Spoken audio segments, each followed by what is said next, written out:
ये सत्य बात है, आपके मित्र ने ही मुझे दिया। तो ब्राह्मण देवता ने कहा अगर मित्र ने मुझे आपको दिया है, मेरे मित्र ने, तो ठीक है सुशीला, तू अब सोने की दाल बनाना और चांदी की रोटी बनाना और प्रेम से खाना। मैं तो जंगल चला भगवान का भजन। जय गुरु।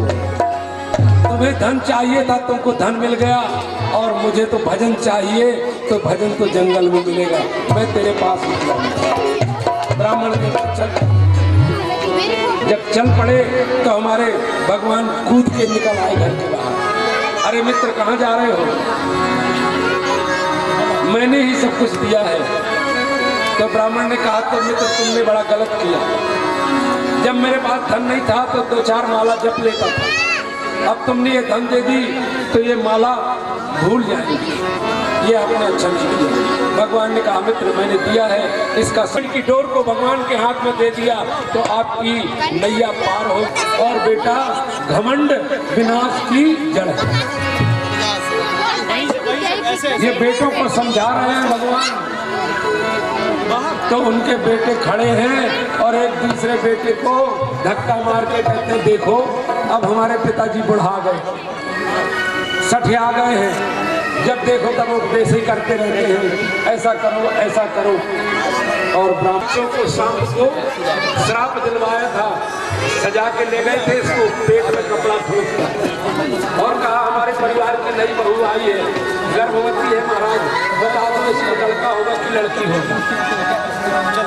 तो ऋषि तुम हमारी परीक्षा लेने आए हो तो सुनो, इसके न लड़की होगी न लड़का होगा, इसको होगा मूसलम कुल मूसल होगा जो तुम्हारे कुल का मिलेगा। और यही घिसा हुआ चून एरे का नाम की घास दी गई,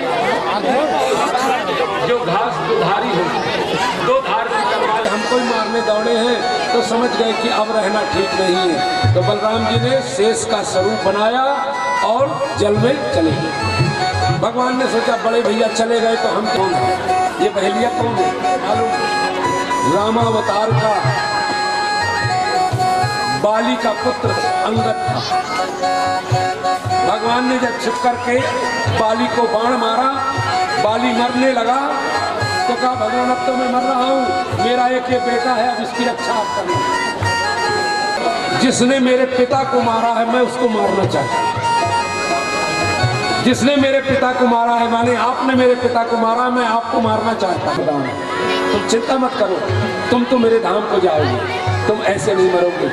भगवान ने उसको भेजा, उद्धव आए, उनको ज्ञान दिया।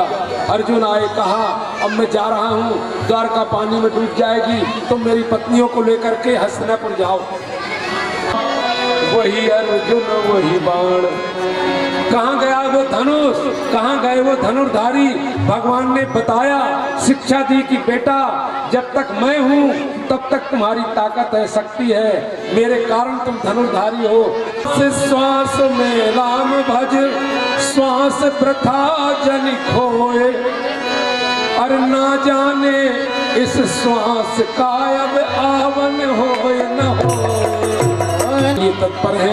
उद्धव ने कहा आप हमें लेकर के चलो। भगवान ने कहा श्लोक की मर्यादा है, अकेले आना है और अकेले जाना है, इसलिए मैं किसी को लेकर के नहीं जा सकता, अकेले जाऊंगा। और देखते देखते हमारे भगवान इस लोक को छोड़ करके गौलोक को चले गए। बोलो वृंदावन बिहारी लाल की जय, बोलिए गौलोक बिहारी भगवान की जय। भगवान उस लोक को चले गए। सज्जनों, ब्राह्मणों के वाक्य झूठे न हो, तक्षा खा के मुझे काटे। संध्या का समय है, पुष्प आए हैं संध्या पूजन करने के लिए। जन्मे जने भेजे, पूजन के इन्हीं फूलों में तक्षक आ गया। तक्षक चला काटने के लिए ब्राह्मण के रूप में। अब सांप बन के आता तो कोई आने देता? ब्राह्मण बन के आया, काटने के लिए आ रहा है। इतने में कश्यप जी को पता चला कि हमारे राजा को आज सांप काटेगा, उनकी मृत्यु होगी। तो कश्यप जी जहर उतारने में बड़े निपुण थे, तो उन्होंने सोचा मैं राजा को बचा लूंगा, मुझे इनाम मिलेगा, इसलिए वो भी ब्राह्मण के रूप में आए। दोनों ब्राह्मण मिल गए रास्ते में। तक्षक ने पूछा भैया आप कहाँ जा रहे हैं ब्राह्मण देवता? कश्यप जी ने कहा मैं जा रहा हूँ आज महाराज परीक्षित को सांप काटेगा और मैं उनके जहर को उतारूंगा, उनके प्राणों को नहीं बचा सकता। सज्जनों आपने देखा होगा किसी को सांप काट दे धोखे से तो वो डॉक्टर भी बचा लेते हैं और पंडा भी बचा लेते हैं, लेकिन अगर धोखे से 2 घड़ी तो चलते चलते बीत जाएंगे, फिर वहाँ चल के आप क्या करोगे? महाराज आपकी बेइज्जती हो जाएगी, इसलिए धन आप यहीं ले लो। पेड़ के कोटर से ही ब्राह्मण को धन दे करके विदा कर दिया और तक्षक चला। यहाँ जो पूजा के लिए फूल जा रहे थे संध्या बंदन के लिए, उन फूलों में कीट बन करके तक्षक बैठा और राजा के पास तक पहुँच गया। जैसे पास में पहुँचा वैसे ही उसने राजा को दंश, राजा का शरीर धू धू कर जलने लगा। परीक्षित तो भगवान के धाम को चले गए थे। सुखदेव जी ने कहा राजन मैंने तुम्हें 7 दिन कथा सुनाई, बढ़िया सज्जनों ब्राह्मणों ने वो मंत्र पढ़ना शुरू किया और जैसे मंत्र पढ़ना शुरू किया तो इंद्र का सिंहासन चल पड़ा। तक्षक के सहित अग्निकुंड में हवन इतने में महाराज लाइट बहुत कम है यार। आ गए बृहस्पति जी, तमाम अन्यान्य ऋषि मुनि आए, समझाया तो सर्वसंकृत यज्ञ हुआ। आस्तिक मुनि आए, उन्होंने समझा करके इस सर्वसंकृत यज्ञ को बंद किया, सर्वों के प्राण बचे। इसलिए आज भी आस्तिक की मर्यादा सर्वोच्च मानता है। आषाढ़ की अमावस्या को बंधन से आप अपने घर में, हमारे परीक्षित भगवान के गौलोक को गए, सर्वसत्य यज्ञ बंद हुआ और सर्वसत्य यज्ञ जैसे ही बंद हुआ समस्त ऋषि मुनि अपने अपने स्थानों को गए और यहाँ हमारी कथा को विराम का समय आया। इस बात से हमें हमारे पूज्य गुरुदेव का आशीर्वाद है जो ये 7 दिनों तक निर्विघ्न कथा चली। हमारी वाणी से अगर कोई गलत शब्द निकल गया हो तो मैं क्षमा प्रार्थी हूँ, मुझे आप अपना बालक समझ के क्षमा कर देना। मुझसे अगर कोई गलती हुई हो, भूल हो गई हो तो आप माफ करेंगे और अगर से मुक्त होकर के चिंतन करिए, परमात्मा आपकी मदद करेंगे। आज मेरे साथ इस अंतिम श्लोक को आप बोले, सोचो भवे भवे भवे भवे यथा भक्ति पादयोस्तव जायते यथा कुरुस्वदेवेशो रामो दुःख समनः तं नमामि हरिं परं नाम संकीर्तनं यस्य सर्वपाप प्रणाशनं प्रणामो दुःख समनः तं नमामि हरिं परं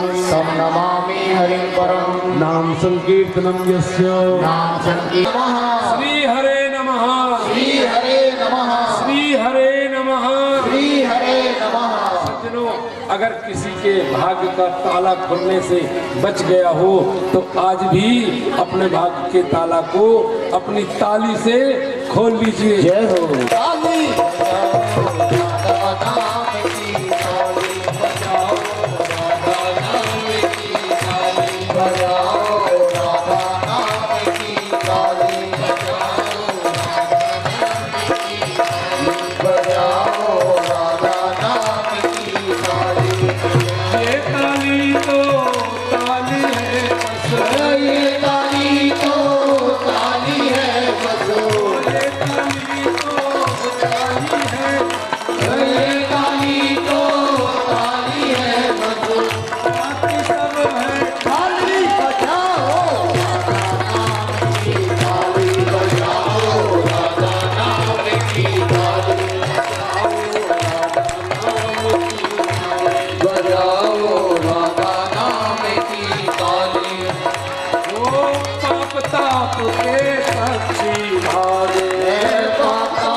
उठे पक्षी भागे,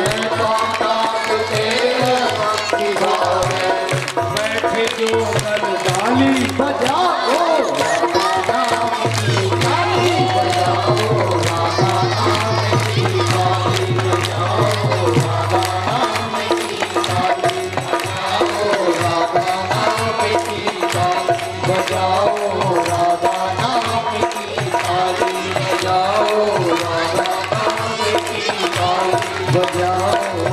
नंदलाल के दर्शन होंगे, नंदलाल के दर्शन होंगे, लिया जाए शाम लिया जाए, बोल बंसी वाले तेरा नाम लिया जाए, बोल बंसी वाले तेरा नाम लिया जाए, बोल बंसी वाले तेरा नाम लिया जाए, बोल मुरली वाले तेरा नाम लिया जाए, बोल मुरली वाले तेरा नाम लिया जाए, लिया जाए शाम लिया जाए, बोल बंसी वाले तेरा नाम लिया जाए, लिया जाए शाम लिया जाए, बोल बंसी वाले तेरा नाम लिया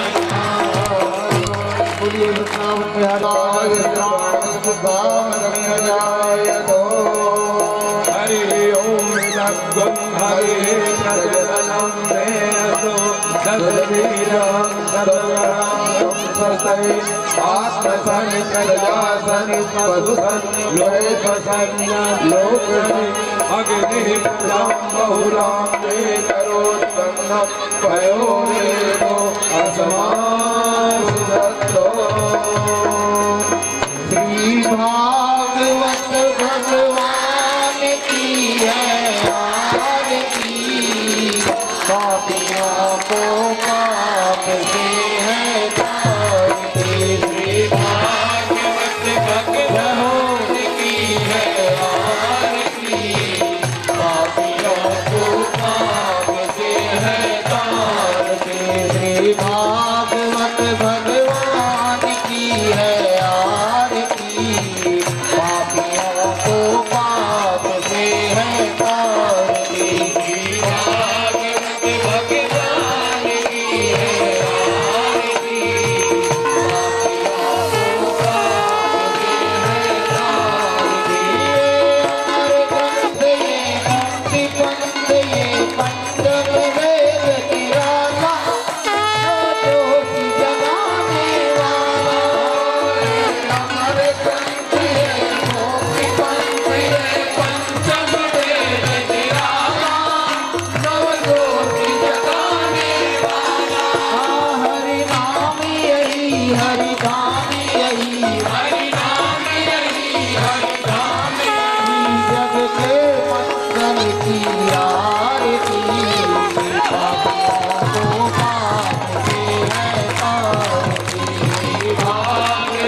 भागवत भगवान की है आरती, पापियों को पाप से है तारती, भागवत भगवान की है आरती, पापियों को पाप से है तारती, ये शांत गीत पावन पुनीत पापों को मिटाने वाला, हरि दर्श कराने वाला, ये शांत गीत पावन के हरनी, ये दुख करनी, ये दुख हरनी, श्री मधुसूदन की